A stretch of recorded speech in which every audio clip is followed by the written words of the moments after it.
तुम्हारी सुविधा के लिए ही मैंने ना तुम्हारे घर पर लोगों को भेजना शुरू किया था, अन्यथा तुम्हें जाना पड़ता। लेकिन अगर तुम्हें ये चीज़ पसंद नहीं आ रही है या इसमें दिक्कत हो रही है, किसी भी तरह की असुविधा हो रही है, तो तुम मुझे कह देना, मैं उसे बंद भी करा दूंगा। शुरू मैंने कराई है तो उसे मैं रोकवा भी दूंगा यदि तुम्हें दिक्कत होगी तो। तुमने जिसको जानकारी दी है ना, तुमसे मैंने उतनी ही जानकारी दिलवाई है जो आवश्यक था। और एक और तुम्हारे स्वभाव में आदत आ गया है, जो बहुत अच्छी आदत है बल्कि, कि अगर किसी के बारे में कोई बुरी बात बोली गई हो तो किसने कहा है, इन बातों का तुम जिक्र नहीं करते। ये बहुत अच्छी बात है, क्योंकि इन बातों का जिक्र हो तो इससे ना मन में एक दूसरे के प्रति घृणा की भावना, नफ़रत की भावना जागृत होती है।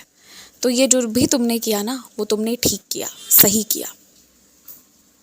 जब भी कोई तुमसे किसी की बात जानने की कोशिश करे या किसी के मन में क्या है उस व्यक्ति के प्रति ये जानने की कोशिश करे ना, तो बस चुप करा दो। तुमने ठीक ही जवाब देना सीखा है कि ऐसी वैसी बातों में मत लगे रहो। ये सब जवाब जो तुम देते हो ये बिल्कुल ठीक है। थोड़ा सा इंसान को ऐसा बनना पड़ता है, वरना तुम्हारी बातों को तोड़ मड़ोड़ कर प्रदर्शित कर दिया जाएगा। जिससे भी जो भी कहते हो ना, सोच समझ कर कहो, उतना ही कहो जितना आवश्यक है। और किसी की नकारात्मक ऊर्जा को कभी ग्रहण मत करना, अस्वीकार कर देना।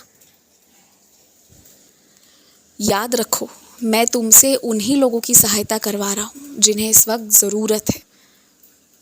और मुझे पता है कि तुम्हें किसी से कोई उम्मीद नहीं है।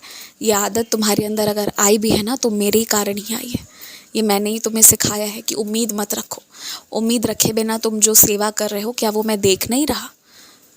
तुम्हें ना कभी ऐसी ज़रूरत नहीं पड़ेगी।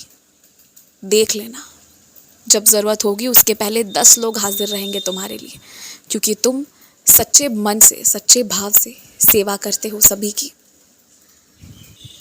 तुम्हारी आत्मा पवित्र है। तुम ये ना सोचो कि कुछ भावनाएं जो तुम्हारे मन में आती है वो क्यों आती है। तुम बहुत सरल हो, बहुत सही हो, लेकिन कुछ जगहों पर मुझे तुम्हें कठोर करना पड़ता है। अगर मैं ना करूँ ना, तो फिर कुछ लोग तुम्हें बर्बाद कर देंगे, तुम्हारा इतना इस्तेमाल करेंगे कि संभल नहीं पाएगा कुछ भी। तो इसलिए ना मैं रोकवा देता हूँ, कुछ जगहों पर तुम्हारे मन को कठोर कर देता हूँ। बाकी मुझे ये देखकर बहुत खुशी हो रही है कि आजकल तुम खुश रहना शुरू कर दिए हो, कोशिश करने लगे हो खुश रहने की। हालांकि तुम्हें अपना जीवन देखकर ये समझ नहीं आ रहा कि ये सच में सब कुछ चल रहा है, बदल रहा है, या ये भी एक भ्रम, एक सपना सा है। लेकिन जो भी तुम देख रहे हो, महसूस कर रहे हो, ये सब सच है। अब तुम जिद पर आ गए हो ना, अब एक जिद, एक पागलपन आ गई है ना तुम्हारे अंदर जीने की। इसलिए अब सब बदलता हुआ धीमे धीमे तुम्हें नज़र आ रहा है और खुश रह रहे हो तुम। ये देखकर मुझे बहुत खुशी हो रही है। हर दिन व्यायाम किया करो और हर दिन कुछ पढ़ा करो, कुछ अच्छा सुना करो, कुछ सीखा करो। जिस दिन कुछ नहीं सीखा, समझो वो दिन व्यर्थ गया है। खुश रहो, आयुष्मान भव।